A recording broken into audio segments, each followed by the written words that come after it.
Have you ever stood right at the edge of a cold swimming pool, knowing you need to jump in, but your toes just curl over the edge? Or maybe you had to stand on a stage in front of a big crowd, and your stomach did flip-flops. Thousands of years ago in the ancient desert, a man named Joshua felt that exact same way. His beloved leader, the great prophet Moses, had just departed. Now it was suddenly Joshua's job to lead the entire nation of Israel. To get his people to their new home in the Promised Land, Joshua had to get them across a massive barrier, the rushing waters of the Jordan River. Standing on the banks of this deep, fast-moving water, the people were scared.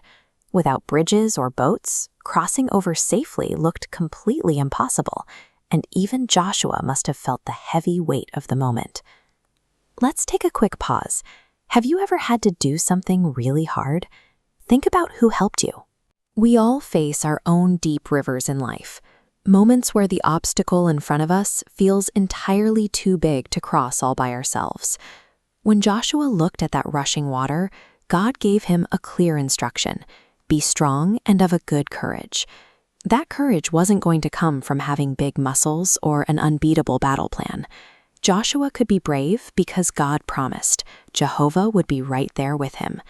Trusting that, Joshua told the priests to carry the sacred Ark of the Covenant, a golden box, directly toward the rushing river.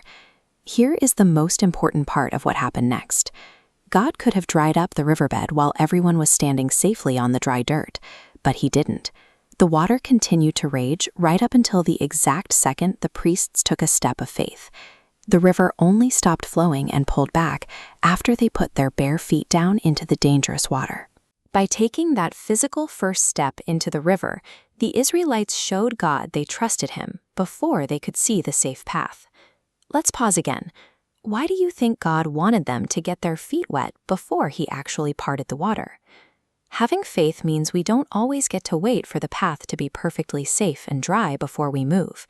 It means stepping forward, trusting that God will make a way once we do. Hundreds of years later, someone else stepped into that exact same river. The Jordan River is where Jesus Christ went to be baptized. When you step down into the warm water of a baptismal font today, you are following that exact same path.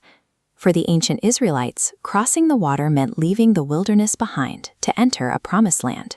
For you, being baptized is a beautiful way of starting fresh, stepping into a new special promise or covenant with God. At the very end of his life, Joshua looked at his people and gave them a famous invitation: "Choose you this day whom ye will serve." Your baptism is your personal way of answering Joshua's invitation. It's the moment you officially choose to serve the Lord and be on God's team. And because you make that choice, Jesus promises to be your lifelong companion. He will stand by your side, just like he did for Joshua at the edge of the river. Time for one last pause. How does knowing Jesus is always with you make you feel brave about being baptized? Courage doesn't mean you never feel scared. It means you make the brave choice to step into the water anyway, knowing you are holding the Savior's hand.